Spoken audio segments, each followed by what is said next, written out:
Hi, and welcome to video number 6 in my series on CEO Overwhelm. Today's topic is psychological safety. Amy Edmondson, the professor at Harvard Business School, has given a TED Talk about the contrast between cultures of fear and cultures of psychological safety.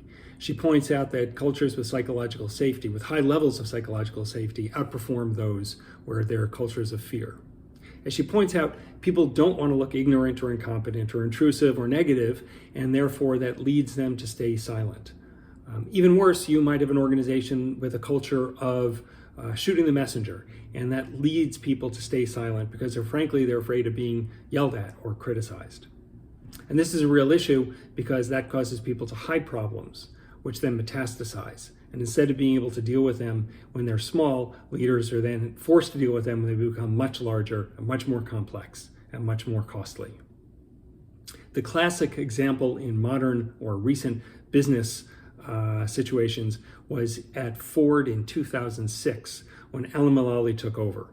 He instituted a weekly business plan review at which his top executives presented charts showing green, yellow, and red how they were doing on their various initiatives and projects.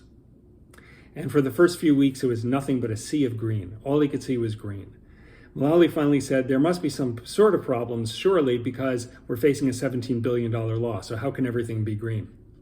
And finally, after a few weeks, Mark Fields, who eventually succeeded him as CEO, Fields put up a couple of red marks describing some of the problems, where he was indicating some of the problems he was having with the truck he was producing in Canada. Everyone held their breath because they assumed this was it, the death knell for Mark Fields, because under the old regime, if you pointed out any problems, if you showed any red on a chart, that was basically it for your career. Mulally instead stood up and began applauding. He thanked Mark for bringing up the problems, and he said, look, now that I can see the problems, we can figure out how to fix it. And that changed everything.